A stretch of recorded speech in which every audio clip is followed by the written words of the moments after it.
Hello guys, आप सभी साथियों को एक बार फिर से हमारे YouTube channel education with Rohit channel में स्वागत है। तो साथियों, आज की वीडियो में आपसे मैं ईवीएस का टेस्ट लूँगा स्पेशल सीटेड दिसंबर 2024 एग्जाम के लिए। तो इस टेस्ट में जो टोटल क्वेश्चन होंगे वो होंगे 30 और 30 में से आपको 15 सही करके दिखाने होंगे। तो मैं समझूंगा कि आपकी तैयारी ठीक ठाक चल रही है। और इन 30 क्वेश्चनों में से आपके जितने भी क्वेश्चन सही होते हैं आपको अपना रियल स्कोर कमेंट बॉक्स मुझे जरूर बताना है। और जितने भी क्वेश्चन मैं लाया हूँ सभी प्रीवियस ईयर के क्वेश्चन, रिपीटेड के क्वेश्चन है। इसी तरह के क्वेश्चन आपके एग्जाम में हूबहू देखने को मिलेंगे। तो चलिए हम इस टेस्ट को स्टार्ट करते हैं और देखते हैं पहला क्वेश्चन क्या है। तो पहला क्वेश्चन आपके सामने स्क्रीन पर है, आप लोग यहाँ पर देख सकते हैं। क्वेश्चन ये है कि जिस प्रकार बायां दायां सपेच है उसी प्रकार पृथ्वी पर ऊपर नीचे कुछ नहीं होता है, केवल यह सपेच होता है, पृथ्वी गोल है। वास्तव में हम भारत के लोग नीचे दिए गए किस देश के लोगों के सपेच एक दूसरे के उल्टे हो सकते हैं।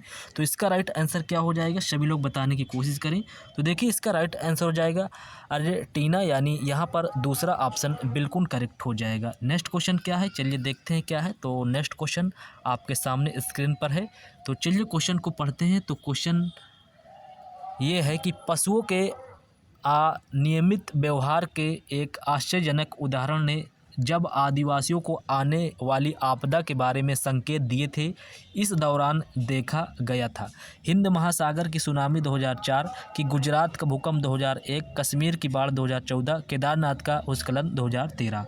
तो कौन सा ऑप्शन बिल्कुल करेक्ट हो जाएगा। तो वर्ष 2004 में हिंद महासागर में आए सुनामी में बहुत कम जानवर मारे गए थे, शायद वे इंसानों से पहले आने वाले खतरों को महसूस कर लेते हैं। तो देखिए इसका जो राइट आंसर हो जाएगा हिंद महासागर की सुनामी 2004, यानी पहला ऑप्शन ही बिल्कुल करेक्ट हो जाएगा। चलिए अगला क्वेश्चन देखते हैं क्या है। तो अगला क्वेश्चन आपके सामने स्क्रीन पर है। तो क्वेश्चन ये है कि ऊष्मा द्वीप क्या है। तो ऊष्मा द्वीप क्या है आपको बताना होगा। तो इसका राइट आंसर हो जाएगा वह शहरी या महानगरीय क्षेत्र जो अपने आसपास के ग्रामीण क्षेत्रों से अधिक गर्म है, यानी यहाँ पर ऑप्शन नंबर 3 बिल्कुल करेक्ट हो जाएगा। चलिए नेक्स्ट क्वेश्चन देखते हैं क्या है। तो नेक्स्ट क्वेश्चन आपके सामने स्क्रीन पर है। क्वेश्चन ये है कि निम्नलिखित में से कौन सा कथन जीवों को उनके आकार के आधार पर बढ़ते हुए क्रम में दर्शाता है। तो आप सभी को बताना होगा भाई, बढ़ते हुए क्रम में। तो इसका राइट आंसर हो जाएगा विषाणु, जीवाणु, कवक, शैवाल, यानी यहाँ पर पहला ऑप्शन बिल्कुल करेक्ट हो जाएगा। चलिए नेक्स्ट क्वेश्चन देखते हैं क्या है। तो नेक्स्ट क्वेश्चन आपके सामने स्क्रीन पर है। निम्नलिखित में से कौन सा एक कीट भक्षी पौधा है। तो सभी लोग बताएं भाई इसका राइट आंसर क्या हो जाएगा। तो देखिए इसका राइट आंसर हो जाएगा पिचर पौधा, यानी यहाँ पर ऑप्शन नंबर 3 बिल्कुल करेक्ट हो जाएगा। और जितने भी क्वेश्चन लाया हूँ सभी प्रीवियस ईयर के क्वेश्चन है, रिपीटेड क्वेश्चन है। इसी तरह के क्वेश्चन आपके एग्जाम में हूबहू देखने को मिलेंगे। तो ये बहुत ही इंपॉर्टेंट क्वेश्चन है। क्वेश्चन ये है पाठ हु तू में कर्णम मल्लेश्वरी हैं क्या है। मुक्केबाज की एक व्यापारी की एक भारोत्तोलक एक हॉकी खिलाड़ी। तो इसका राइट आंसर हो जाएगा कर्णम मल्लेश्वरी आंध्र प्रदेश की भारोत्तोलक है, यानी उसने अंतर्राष्ट्रीय स्पर्धाओं में 29 पदक जीते हैं। तो यहाँ पर तीसरा ऑप्शन बिल्कुल करेक्ट हो जाएगा। चलिए अगला क्वेश्चन देखते हैं क्या है। तो अगला क्वेश्चन आपके सामने स्क्रीन पर है। तो चलिए इस क्वेश्चन को पढ़िए और सभी लोग राइट आंसर बताने की कोशिश करें। तो आप रेलवे स्टेशन पर हैं, अपने परीक्षा केंद्र पहुंचने के लिए आप सबसे पहले ठीक उत्तर में 50 जो है मीटर चलते हैं। उसके बाद फिर पूर्व ठीक में 100 मीटर चलते हैं, फिर ठीक उत्तर में 300 मीटर चलते हैं और अंत में ठीक पश्चिम में 160 मीटर चलकर परीक्षा केंद्र पहुंचते हैं। परीक्षा केंद्र के सापेक्ष रेलवे स्टेशन की दिशा है, तो आपको बताना होगा। तो देखिए जब आप लोग इसको सॉल्व करेंगे तो इसका राइट आंसर जो आएगा वो हो जाएगा दक्षिण पूर्व, यानी यहाँ पर दक्षिण पूर्व किस ऑप्शन में है। तो ऑप्शन नंबर 3 बिल्कुल करेक्ट हो जाएगा। चलिए नेक्स्ट क्वेश्चन देखते हैं क्या है। तो नेक्स्ट क्वेश्चन आपके सामने स्क्रीन पर है। बाघ के बारे में सभी सही तत्वों को पहचानिए। तो यहाँ पर बाघ के बारे में आपको ABCD को पढ़ना है और नीचे उपयुक्त विकल्प का आपको चयन करना होगा। तो देखिए यहाँ पर बाघ की मूंछें उन्हें अंधेरे में गति करने तथा शिकार को ढूंढने में मदद करती है, ये बिल्कुल सही बात है, यानी ए जो है सही है। उसके बाद बी क्या दिया गया है, बाघों के कान अलग अलग दिशा में हिल सकते हैं, ये भी सही है। उसके बाद बाघ की दहाड़ 5 किलोमीटर दूर तक सुनाई देती है, ये गलत है। बाघ अपने क्षेत्र को जो अनेकों किलोमीटर का दायरा होता है अपने पेशाब से अंकित करता है, ये भी यहाँ पर सही है। तो यहाँ पर ए बी डी सही है। तो किस ऑप्शन में है, तो ऑप्शन नंबर 3 बिल्कुल करेक्ट हो जाएगा। तो यहाँ पर बाघ की दहाड़ 5 किलोमीटर पर नहीं, बाघ की दहाड़ जो है 3 किलोमीटर दूर तक सुनी जा सकती है, इसलिए इसको जो है गलत माना जाएगा। ये जो है तीसरा यानी सी ऑप्शन गलत है। 5 नहीं, यहाँ पर 3 होता तो सभी सही हो जाते। चलिए नेक्स्ट क्वेश्चन देखते हैं क्या है। तो नेक्स्ट क्वेश्चन आपके सामने स्क्रीन पर है। क्वेश्चन यह है, गोलकुंडा किले का निर्माण किया गया था। तो गोलकुंडा किले का निर्माण किया गया था, तो इसका राइट आंसर हो जाएगा कुतुब शाही सुल्तानों द्वारा, यानी तीसरा ऑप्शन यहाँ पर बिल्कुल करेक्ट हो जाएगा। चलिए अगला क्वेश्चन देखते हैं क्या है। तो अगला क्वेश्चन आपके सामने स्क्रीन पर है। निम्नलिखित में से कौन से पशु वस्तुओं को श्वेत श्याम रंग में देख पाते हैं। तो इसका राइट आंसर हो जाएगा चमगादड़, उल्लू, कांटा, चूहा, यानी यहाँ पर पहला ऑप्शन बिल्कुल करेक्ट हो जाएगा। चलिए नेक्स्ट क्वेश्चन देखते हैं क्या है। तो नेक्स्ट क्वेश्चन आपके सामने स्क्रीन पर है। क्वेश्चन ये है कि मृत एवं सड़े गले पदार्थ से पोषण प्राप्त करने वाले जीव का उदाहरण है। तो यहाँ पर राइट आंसर हो जाएगा खुमी, यानी तीसरा ऑप्शन बिल्कुल करेक्ट हो जाएगा।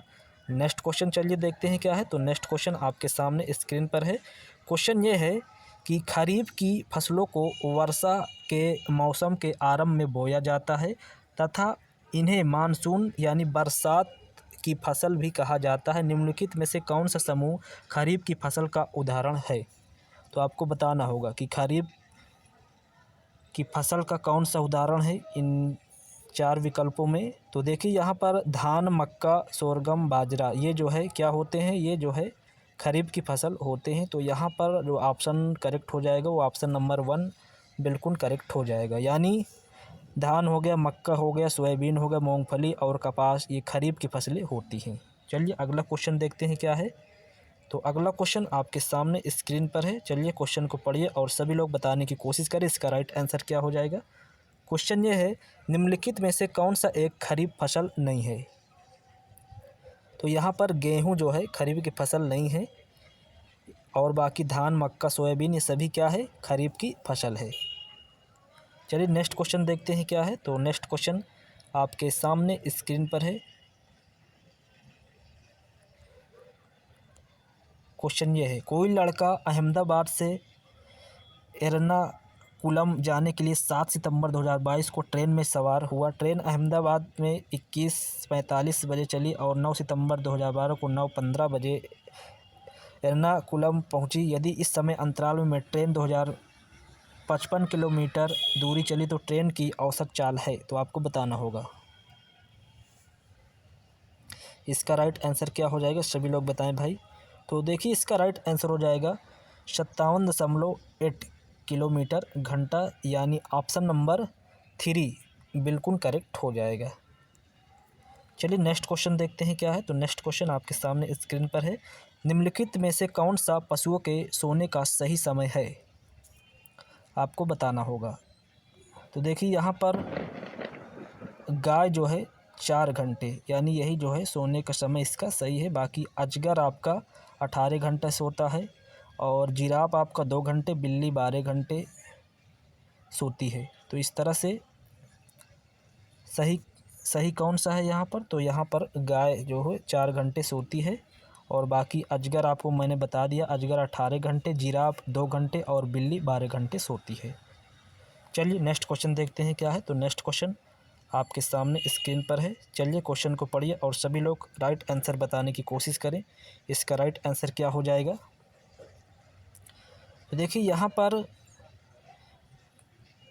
जो राइट आंसर हो जाएगा ए और डी, यानी कक्षागत अध्ययन को विद्यालय के बाहर से जोड़ना और प्राकृतिक पर्यावरण के बारे में सहज जिज्ञासा, यानी ऑप्शन नंबर 3 यहाँ पर बिल्कुल करेक्ट हो जाएगा। चलिए नेक्स्ट क्वेश्चन देखते हैं क्या है। तो नेक्स्ट क्वेश्चन आपके सामने स्क्रीन पर है। चलिए क्वेश्चन को पढ़िए और सभी लोग बताने की कोशिश करें इसका राइट आंसर क्या हो जाएगा। तो देखिए इसका राइट आंसर हो जाएगा अंतर अनुशासनात्मक, यानी ऑप्शन नंबर 3 बिल्कुल करेक्ट हो जाएगा। नेक्स्ट क्वेश्चन देखते हैं क्या है। तो नेक्स्ट क्वेश्चन आपके सामने स्क्रीन पर है, योगात्मक आकलन। तो योगात्मक आकलन विद्यार्थियों को पास अथवा फेल करने के लिए मार्गदर्शन माना जाता है, यानी ऑप्शन नंबर 3 बिल्कुल करेक्ट हो जाएगा। चलिए नेक्स्ट क्वेश्चन देखते हैं क्या है। तो क्वेश्चन नेक्स्ट आपके सामने स्क्रीन पर आ चुका है। चलिए क्वेश्चन को पढ़िए और सभी लोग बताने की कोशिश करें इसका राइट आंसर क्या हो जाएगा। तो देखिए यहाँ पर पौधों मनुष्य और जानवर के अंतर संबंध और पौधों मनुष्य और जानवर की अनुशंसितता और पौधों मनुष्य और जानवर की परस्पर निर्भरता, यहाँ पर ABC ये बिल्कुल सही हो जाएगा, यानी ऑप्शन नंबर 1 बिल्कुल करेक्ट है। नेक्स्ट क्वेश्चन आपके सामने स्क्रीन पर है। क्वेश्चन ये है, चलिए सभी लोग क्वेश्चन को पढ़िए और राइट आंसर बताने की कोशिश करें। तो क्वेश्चन ये है, कक्षा 5वीं के पर्यावरण अध्ययन पाठ चखने से पचने तक में यह बताया गया है कि कुछ चीज़ें चखने के बाद झुम्पा बोली सी सोचो उसने क्या खाया होगा। लेखक इसे निम्नलिखित में से किससे संबंधित करने का प्रयास कर रहा है।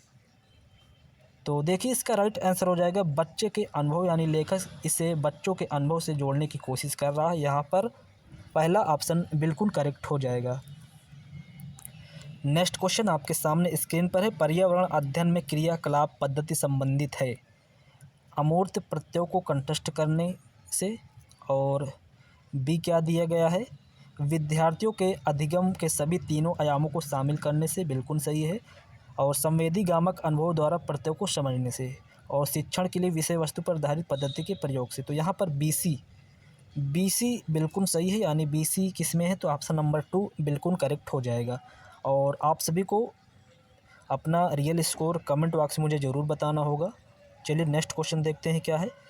तो क्वेश्चन को पढ़िए और सभी लोग राइट आंसर बताने की कोशिश करें इसका राइट आंसर क्या हो जाएगा। क्वेश्चन बहुत बड़ा है, आप सभी लोग पढ़िए और राइट आंसर बताने की कोशिश करें। तो देखिए इसका राइट आंसर हो जाएगा नज़दीकी पर्यावरण के बारे में जागरूकता, यानी पहला ऑप्शन बिल्कुल करेक्ट हो जाएगा। नेक्स्ट क्वेश्चन देखता हूँ क्या है। तो नेक्स्ट क्वेश्चन आपके सामने स्क्रीन पर आ चुका है। चलिए सभी लोग बताएं भाई इसका राइट आंसर क्या हो जाएगा। सभी लोग बताने की कोशिश करें। मैं बड़े क्वेश्चन इसलिए नहीं पढ़ता हूँ कि आपका ज़्यादा समय न खराब हो। देखिए यहाँ पर जो राइट आंसर हो जाएगा, नज़दीकी पर्यावरण मानव सुंदर प्रति संवेदनशीलता का विकास, यानी ऑप्शन नंबर 2 इसका करेक्ट होगा। और इसका क्या होगा आप सभी लोग बताने की कोशिश करें, राइट आंसर इसका क्या हो जाएगा। तो देखिए इसका राइट आंसर हो जाएगा एक जुड़ी हुई और परस्पर संबंधित समझ के लिए, यानी पहला ऑप्शन बिल्कुल करेक्ट हो जाएगा। यहाँ पर पहला ऑप्शन बिल्कुल करेक्ट हो जाएगा। चलिए नेक्स्ट क्वेश्चन देखते हैं क्या है। तो नेक्स्ट क्वेश्चन आपके सामने स्क्रीन पर है। चलिए क्वेश्चन को पढ़िए और सभी लोग बताने की कोशिश करें। तो क्वेश्चन ये है, प्राथमिक स्तर पर पर्यावरण अध्ययन के अधिगम में सहपाठ्यचर्या गतिविधि के महत्व को किसके द्वारा प्रमाणित किया जाता है। तो यहाँ पर राइट आंसर हो जाएगा सार्वजनिक बोलचाल भाषण की गतिविधियों को प्रोत्साहित करके, यानी ऑप्शन नंबर 2 बिल्कुल करेक्ट हो जाएगा। नेक्स्ट क्वेश्चन देखते हैं क्या है। तो नेक्स्ट क्वेश्चन आपके सामने स्क्रीन पर है। तो क्वेश्चन ये है, आनंद की मम्मी उसके घर के मंदिर में भगवान के सामने प्लेट में प्रसाद में तुलसी पत्ता रखकर चढ़ाती है। वह इसे कक्षा में अध्यापक को बताता है। अध्यापक इस अनुभव का प्रयोग पौधे के अध्ययन के समग्र दृष्टिकोण विकसित करने के लिए सोचते हैं। इस उपदेश की प्राप्ति हेतु निम्नलिखित में से कौन सा अधिगम अनुभव प्रभावी होगा। तो यहाँ पर विद्यार्थियों से समूह परियोजनाओं में कार्य कर विभिन्न पौधों की पत्तियों का अन्वेषण करके उनके सामाजिक एवं वैज्ञानिक महत्व खोजने को कहें, यानी यहाँ पर ऑप्शन नंबर 2 बिल्कुल करेक्ट हो जाएगा। चलिए नेक्स्ट क्वेश्चन देखते हैं क्या है। तो नेक्स्ट क्वेश्चन आपके सामने स्क्रीन पर है। क्वेश्चन ये है, चलिए क्वेश्चन को पढ़िए और सभी लोग बताने की कोशिश करें। क्वेश्चन बड़ा ज़रूर है लेकिन क्वेश्चन में कुछ नहीं है, आप सभी लोग ध्यान से पढ़िए और सभी लोग बताने की कोशिश करें। तो देखिए यहाँ पर जो राइट आंसर हो जाएगा, विद्यार्थियों को विभिन्न जानवरों के नर व मादा अलग अलग कैसे दिखते हैं, वह घर पर नर व मादा जेंडर की विभिन्न भूमिकाओं पर परियोजना दे, यानी ऑप्शन नंबर 2 इसका भी बिल्कुल करेक्ट हो जाएगा। चलिए नेक्स्ट क्वेश्चन देखते हैं क्या है। तो नेक्स्ट क्वेश्चन आपके सामने स्क्रीन पर है। क्वेश्चन ये है, प्राथमिक स्तर के बच्चों को भोजन का थीम पढ़ाने के लिए यात्रा का भ्रमण का उपयोग किया जा सकता है क्योंकि यह उन्हें खाद्य पदार्थों को उगाने की विभिन्न विधियों का अवलोकन करने के लिए प्रोत्साहित करता है। यहाँ पर पहला ऑप्शन बिल्कुल करेक्ट हो जाएगा। चलिए अगला क्वेश्चन देखते हैं क्या है। तो अगला क्वेश्चन आपके सामने स्क्रीन पर है। चलिए भाई क्वेश्चन को पढ़िए और सभी लोग जवाब देने की कोशिश करें, इसका राइट आंसर क्या हो जाएगा। तो देखिए इसका राइट आंसर हो जाएगा अवलोकन एवं निष्क्रिय द्वारा मनोयोगात्मक कौशल का अर्जन, यानी यहाँ पर दूसरा ऑप्शन बिल्कुल करेक्ट हो जाएगा। नेक्स्ट क्वेश्चन देखते हैं क्या है। तो नेक्स्ट क्वेश्चन आपके सामने स्क्रीन पर है। तो क्वेश्चन ये है कि गीतिका, यहाँ पर क्या है, गीतिका ने उसके पापा से पूछा, आप दादी को माँ क्यों कहते हैं, जबकि पड़ोस की आंटी उन्हें आंटी कहती है, रिक्शे वाला उन्हें मौसी कहता है, जबकि सब्जी वाला उन्हें ताई कहता है। क्या वह एक ही व्यक्ति नहीं है? गीतिका के पापा जो शिक्षक हैं यह सोचते हैं कि यह उपविषय संबंध पढ़ाने हेतु उपयुक्त सवाल है। निम्नलिखित में से प्राथमिक स्तर पर पर्यावरण अध्ययन पढ़ाने का कौन सा उद्देश्य इससे संबंधित है? तो यहाँ पर जीवंत अनुभव और जीवन के सामाजिक पक्ष से उपजी समझ का विकास बिल्कुल करेक्ट हो जाएगा, यानी ऑप्शन नंबर 2 बिल्कुल करेक्ट हो जाएगा। नेक्स्ट क्वेश्चन देखते हैं। तो नेक्स्ट क्वेश्चन आपके सामने स्क्रीन पर है। तो क्वेश्चन ये है, रेहान लगातार छींके जा रहा है। अम्मा ने उसके लिए हल्की शहद, अजवाइन, नींबू, अदरक, काली मिर्च और तुलसी पत्ते का उपयोग कर काढ़ा बनाया। अगले दिन वह स्वस्थ महसूस कर रहा था और वह स्कूल गया। उसने अम्मा से उससे काढ़ा बनाना सिखाने के लिए कहा। इस गतिविधि में निम्नलिखित में से कौन से उद्देश्य शामिल है? समझना, निर्माण करना, प्रयोग करना, याद करना। तो आप सभी लोग को बताना होगा भाई इसका राइट आंसर क्या हो जाएगा। तो यहाँ पर देखिए समझना हो जाएगा और निर्माण करना और यहाँ पर प्रयोग करना, यानी ABC बिल्कुल करेक्ट है। यहाँ पर याद करने की कोई बात है नहीं है। तो यहाँ पर ऑप्शन नंबर 1 बिल्कुल करेक्ट हो जाएगा। सो फ्रेंड्स, ये रहे आपके सामने EVS के टॉप 30 क्वेश्चन। तो इन 30 क्वेश्चनों में से आपके कितने क्वेश्चन सही हुए हों, आपका अपना रियल स्कोर कमेंट बॉक्स मुझे ज़रूर बताना है। और मैं जो ज़्यादा बड़े क्वेश्चन होते हैं इसलिए नहीं पढ़ता हूँ कि आपका समय फालतू ना जाए। आप लोग वीडियो को रोक कर अच्छे से पढ़कर आंसर दिया करिए और अपना रियल स्कोर कमेंट बॉक्स में मुझे ज़रूर से ज़रूर बताना। इससे मुझे ये पता चलेगा कि आपकी तैयारी किस लेवल पर पहुंच चुकी है, अभी आपको कितनी मेहनत करने की ज़रूरत है। अब आपको ज़्यादा कुछ नया पढ़ने की ज़रूरत नहीं है, बस आप प्रीवियस ईयर के क्वेश्चन ज़्यादा से ज़्यादा सॉल्व करिए। और मैं अपने चैनल के माध्यम से डेली प्रीवियस ईयर के क्वेश्चन आपके लिए लाता हूं टेस्ट फॉर्मेट में। तो आप सभी लोग चैनल को सब्सक्राइब करके बेल आइकन पर ऑल प्रेस कर ले ताकि कोई भी वीडियो आए आपसे छूटने ना पाए। तो चलिए मिलते हैं नेक्स्ट वीडियो पर, तब तक के लिए थैंक यू सो मच।